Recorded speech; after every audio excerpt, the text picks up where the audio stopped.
Hello my dear friend, welcome to education point online. So friend, कैसे हैं आप लोग? गए हो बहुत अच्छे होंगे। मेरे प्यारे बच्चों, आज हम लोग बात करने वाले हैं स्ट्रेंथ ऑफ मटेरियल्स के सिलेबस एंड क्लास अनाउंसमेंट के बारे में फॉर आरजीपीबी डिप्लोमा भोपाल। ऐसा मेरा प्यारा बच्चा जो अपना डिप्लोमा, जिसे प्यार से पॉलिटेक्निक भी कहा जाता है, आरजीपीबी यूनिवर्सिटी भोपाल से एफिलिएटेड किसी कॉलेज से कर रहा है और जिसका ब्रांच मैकेनिकल है। तो देखो बेटा, मैकेनिकल डिप्लोमा वाले बच्चों को 4th सेमेस्टर में पढ़ना पड़ता है स्ट्रेंथ ऑफ मटेरियल। तो आज हम लोग इसी स्ट्रेंथ ऑफ मटेरियल के सिलेबस एंड क्लास अनाउंसमेंट के बारे में इस वीडियो में बात करने वाले हैं। देखो बेटा, जब भी कोई नया सब्जेक्ट स्टार्ट होता है, बच्चों को ये डर में मतलब मन में ये ख्याल होता है, सर ये सब्जेक्ट कैसा, इजी है, टफ है। देखो बेटा, एक बात आप समझना, जो सोम है वो आपका प्योर न्यूमेरिकल सब्जेक्ट है। मतलब यहाँ पर न्यूमेरिकल्स पूछे जाते हैं एंड ऐसा सब्जेक्ट है ना जो मैकेनिकल ब्रांच से बहुत रिलेटेड सब्जेक्ट है। फोर्स कैसे लगता है, कितने टाइप के फोर्स लगते हैं, टॉर्सन क्या होता है, बेंडिंग क्या होता है, तो यहाँ पर आपको बहुत कुछ सीखने को मिलेगा। तो मैं सभी बच्चों से रिक्वेस्ट करूंगा कि बेटा इसको ऐसा पेपर की तरह नहीं कि बस अपन को पास होना, ऐसे मत पढ़ो। इसको आप नॉलेज के लिए पढ़ो, क्योंकि जब आप एसएससी जेई वगैरह में जाओगे ना तो अच्छे खासे नंबर का क्वेश्चन पूछा जाता है। और एटलीस्ट मैंने इतना तो यहाँ पर पढ़ा दिया है कि आपका जो बेस है ना वो क्लियर हो जाएगा। ठीक है, तो यहाँ पर थोड़ा सा हम लोग आगे सोचते हैं, है ना। सिर्फ पास होने के लिए नहीं, सिर्फ पास होने के लिए नहीं, आप नॉलेज के लिए पढ़ो।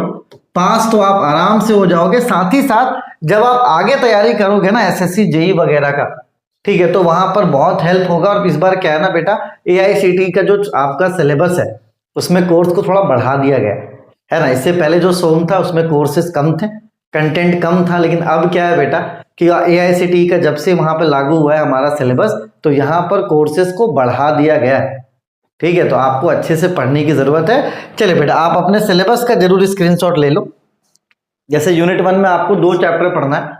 ठीक है, सिंपल स्ट्रेस एंड स्ट्रेन ये एक अलग चैप्टर है, और आपका स्ट्रेन एनर्जी ये आपका दूसरा चैप्टर है। ठीक है, यहाँ पर आपको थ्योरी भी देखने को मिलेगा और न्यूमेरिकल भी देखने को मिलेगा, और अच्छा लगता है जब कंसेप्ट के साथ चीजें बनती है ना तो मजा भी आता है। यहाँ पर आप बहुत सारी चीजें सीखोगे, है ना, कि फोर्स को किलो न्यूटन को कैसे न्यूटन में कन्वर्ट करते हैं, है ना, स्ट्रेस का क्या यूनिट होता है, स्ट्रेस के यूनिट्स को कैसे कन्वर्ट करते हो। तो कहीं ना कहीं ये आपका पूरा बेस बनाएगा। और जो बच्चा सोम अच्छे से नहीं पढ़ेगा ना तो उनको पढ़ना पड़ता है मैकेनिकल वालों को 6th सेमेस्टर में मशीन डिजाइन, वहां पर फिर दिक्कत होगा। इसलिए आप सोम अगर अभी अच्छे से पढ़ोगे तो आपको 6th सेमेस्टर में कोई भी दिक्कत नहीं होने वाला है। ठीक है, चल इसके बाद बात करते हैं यूनिट नंबर 2 का, shear force and bending moment diagram.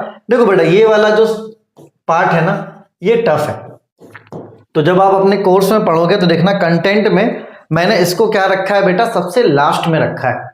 क्यों लास्ट में रखा है बच्चों? क्योंकि ये टफ है। अगर आप स्टार्टिंग में पढ़ने जाओगे तो दिमाग के ऊपर से जाएगा।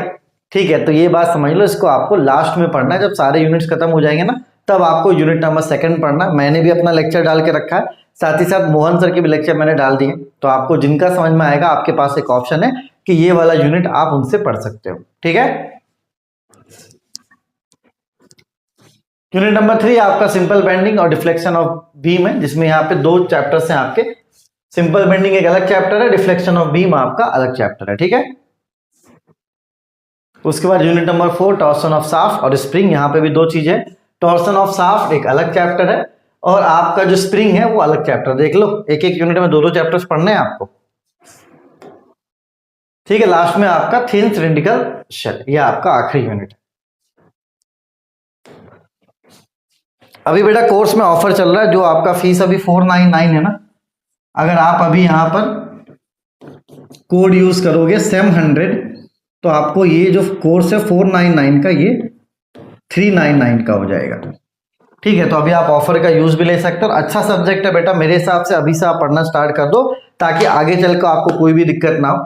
एंड जब आपके कंटेंट को आप शो करोगे, मतलब देखोगे, तो वहां पर जो चैप्टर कैसा है, क्या क्या चीजें उसमें पढ़नी, वहां पर मैंने डिटेल में बता दिया है। बाकी आपको डेमो लेक्चर का लिंक मैं आपको डिस्क्रिप्शन पे दे देता हूं, आप अगर चाहो तो डेमो लेक्चर भी देख सकते हो। डेमो लेक्चर देखने के बाद ही आप डिसाइड करना कि आपको कोर्सेज लेने हैं या नहीं लेने। ठीक है, चलिए बेटा, तब तक अपने और अपनों का खूब ख्याल रखिए। Take care, bye bye, Tata.